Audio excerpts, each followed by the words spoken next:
Querido Héctor, ¿cómo estás en tu confinamiento? Buenas tardes. Pues muy bien, Joaquín. A querer o no, entramos en la fase 3. Sí. Está como el chiste del pato, ¿no? De que grazna como pato, camina como pato, pues es pato. Pues Sí. esto... Oye, ¿ya hace cuacua? Ya hace cuacua, pues es pato. Bueno, pues fase 3. Dicho o no dicho, pero quiero conversar contigo una cosa que me pareció muy, muy interesante de esta semana, que fue esta convocatoria que hizo el Consejo Coordinador Empresarial a un acuerdo nacional para definir, digamos, un curso de acción consensado de distintos sectores, no solo los empresarios, sino que lo que es interesante de esto es que es una invitación al resto de la sociedad, al resto de los actores públicos, a los trabajadores, a las universidades, pero no al gobierno.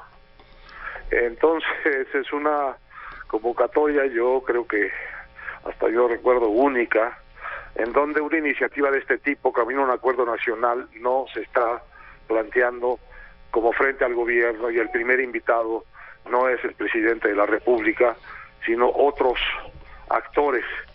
¿Por qué? Porque el presidente de la República ha tomado un curso de acción que está claro que no piensa cambiar, de manera que es un poco ocioso convocarlo a algo en lo que de entrada no está de acuerdo.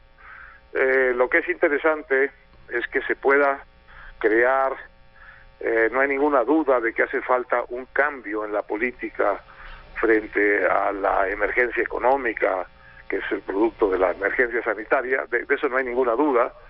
Lo que no hay es el proyecto de consensado socialmente, políticamente, en el seno de la sociedad civil, para decir qué es lo que estos sectores quieren, entienden como necesario. La iniciativa parte del sector empresarial, pero no es una iniciativa empresarial, en el sentido de que no se quieren quedar en su proyecto que ellos presentaron al presidente, el Consejo Coordinador Empresarial, y que el presidente batió, no lo oyó, sino quieren, digamos, incorporar, por ejemplo, a sindicatos, a ver qué es lo que los trabajadores pondrían en ese acuerdo nacional. Quieren traer a las universidades a ver qué es lo que los expertos quieren o piensan que hay que poner en ese acuerdo nacional. Quieren traer a las organizaciones no gubernamentales, y en general están abiertos, entiendo, también a la participación política de los partidos, sobre todo en sus representaciones legislativas, de manera que es una convocatoria muy amplia a un acuerdo nacional en el que por primera vez, hasta donde yo recuerdo, los empresarios abandonan su lógica gremial y abren a la lógica de otros sectores de la sociedad la conversación para plantear este acuerdo, por un lado. Y por primera vez que también yo recuerde, no están convocando al gobierno como parte central de la conversación, sino dicen que confían que el gobierno se unirá después a esta propuesta de acuerdo nacional. Bueno, no sé a dónde va a llegar esto, Joaquín, pero el solo hecho de la propuesta me parece que es un momento político, y es un momento, digamos, del humor, de la sensibilidad social en que estamos, que introduce la posibilidad de una instancia de la sociedad civil, una instancia de deliberación y de propuesta de la sociedad civil frente a lo que parece ser una posición tomada invariable por el gobierno. Y el solo hecho, cualquiera que sea el resultado de esta conversación, a mí me parece un momento interesante, democrático, un momento interesante de la madurez de la sociedad y de sus sectores organizados, un momento interesante del diálogo democrático de un gobierno que no tiene, para todo efecto práctico, una oposición política formal, y al que le urge, desde el punto de vista de algunos que pensamos que todo gobierno necesita un contrapeso, pues le urge un interlocutor de cierto peso, ¿no? Que represente fuerzas reales de la sociedad, aunque no sea a través de un partido político. Pero no lo hay, Héctor, y esto lo va a tomar el presidente pues como una conspiración. Ojalá sí, claro que sí, porque no va a cambiar. Ojalá y no. Héctor, porque lo va a tomar como una conspiración de los conservadores, sus adversarios conservadores, contra un ataque más contra él y su proyecto de la 4T, pues así reacciona. Ojalá y no, porque digamos, cualquier político con un poco de sensibilidad, cualquier político con experiencia, en un momento de emergencia sabe, y el presidente lo ha dicho muchas veces, que lo que hace falta aquí es unir los esfuerzos en torno a un esfuerzo. Resulta que hay diferencias en qué es lo que hay que hacer, en qué consiste ese esfuerzo y hacia dónde debe dirigirse.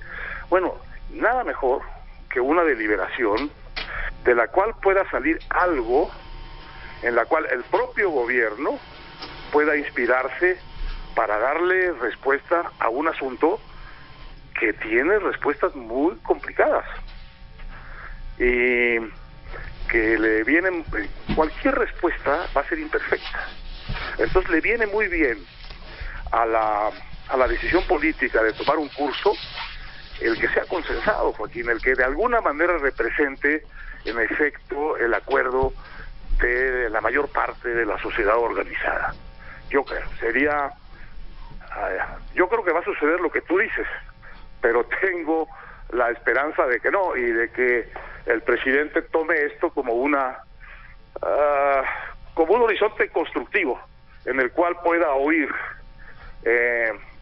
porque desprecia mucho lo que oye en los medios, desprecia mucho lo que oye de los expertos, pero si de pronto se le presentan los empresarios hablando junto con los sindicatos, con las universidades, pues me parece que ahí tendría que reconocer parte importante de la sociedad que gobierna, y me parece que en principio contra lo que suele ser su impulso debería estar abierto a ver qué viene de ahí, porque puede venir una cosa muy buena para él, entre otras cosas, que es como renovar su conversación con sectores de la sociedad que se han ido enajenando, que se han ido separando de su discurso y de su propuesta.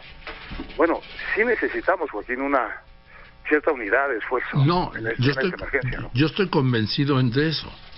Estoy convencido que es fundamental, es esencial ante esta crisis, ¿sí? Porque la sanitaria pasará, pero la económica llevará años, ¿sí? Pues sí, entonces pero tenemos pues un gobierno que está justamente poniendo el tema de los pobres en el primer plano, y que puede correr el riesgo histórico de que este año sea una gran derrota en ese punto, que sea un año que produzca muchos más pobres de los que había antes de que este gobierno, preocupado por los pobres, tomara las riendas del mando en México. Entonces, yo creo que visto de una manera constructiva, visto de una manera nacional, visto de una manera incluso pragmática de parte del gobierno en su propio provecho, esta iniciativa es prometedora y debería ser por lo menos escuchada antes de las descalificaciones que, como tú dices, previsiblemente vendrán a priori, antes de saber nada, como parte de, pues qué sé yo, de la conspiración que yo no veo por ningún lado, que el gobierno siente que hay en su contra. En todo caso, me pareció un momento por otra parte que expresa la preocupación de muchísima gente de ¿qué vamos a hacer contra esto? Es imposible pensar que nos vamos a quedar con los brazos cruzados para que nos arrastre la pandemia sanitaria y luego nos arrastre la pandemia económica. Puede ser catastrófico. Sí, pero el punto es si el presidente acepta esto como un concepto que él ha hablado, pero él quiere hacer su proyecto de unidad nacional, pero solo con los suyos, con sus seguidores. Pues sí. Y está visto que no alcanza, ¿no? Está visto que no alcanza. Sí. Espero que nos sorprenda el presidente y que abra las ventanas de Palacio a las voces que vienen de fuera. Pues que así sea, querido Héctor. Así sea. Te oigo, veo que el confinamiento y la meditación te han dado una oleada de optimismo que quiero compartir contigo. Bueno, es viernes, podemos podemos tener este optimismo y el lunes pues despertamos. Pero ya es igual, ya les igual los viernes. ¿A poco no son para ti ya igual los viernes que los jueves, que los miércoles? Pues sí, eso dice Ángeles. Vivimos en un viernes eterno. Sí, no, en un martes eterno, que es el día que menos me gusta de la semana. Ojalá fuera viernes eterno. Sí. En fin, bueno, pues te abrazo, Héctor, con cariño. Dale un beso a Ángeles, ya que la mencionas. Que estés muy bien. A gran Ángeles Mastreta. Bueno, el doctor Héctor Aguilar Camín.